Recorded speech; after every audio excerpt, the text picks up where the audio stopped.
YouTube. This is how you make hardened paper like this.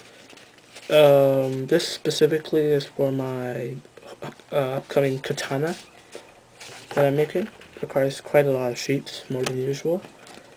Hardened paper is used to make creations like this, such as my butterfly knife. It's paper. It can look like metal, right? So to make hardened paper for projects like this, start with a regular piece of scrap paper, and then I tend to choose to make it in small segments like this, because the larger the piece of paper, the more wrinkles and harder to control it gets. So I tend to, for long projects, you fold it hot dog wise. I'm doing this very roughly, and then I fold it again, so it's into quarters now. Take a scissor, and then I cut it in the middle,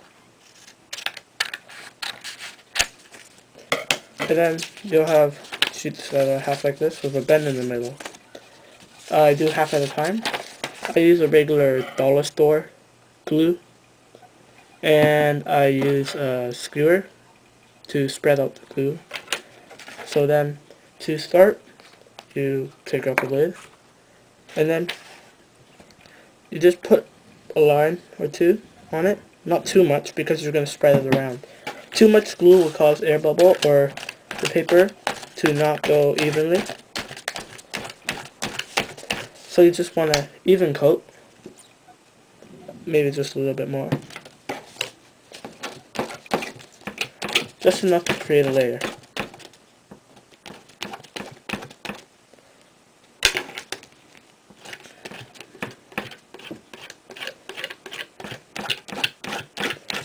And then you carefully, as I tend to do it, fold it and then spread out, and then no air bubbles will be there. And then you really want to make sure there's no air bubbles, because that's causing a disaster. And then I always notice how it always bends one way, so I always flip it the other way, and I fold it that direction, and that way it'll keep straight. And then here, if you keep it in one layer, it will always bend and it will not be strong. So you need to fold it twice. So again, just do the same thing, one thin layer. And all credit goes to Takome 1942 for teaching me how to do this. Although I didn't see his tutorial or the video named Stuff.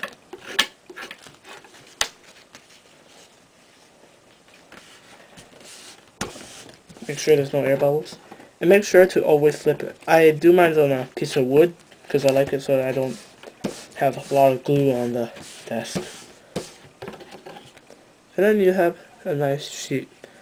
This piece of wood doubles, so I can put it here.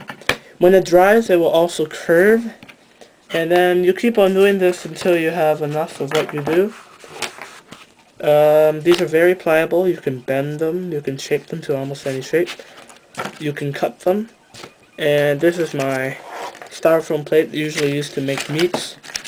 Have other toothpicks and other scraps. You can make really tiny things, as long as they're dry. Don't do it when they're still wet. Yeah, you can make them as thick as you want. They're very easy to paint, so I can do this.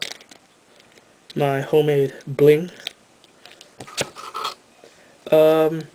I use glue gun for hard parts, and yeah, that's pretty it.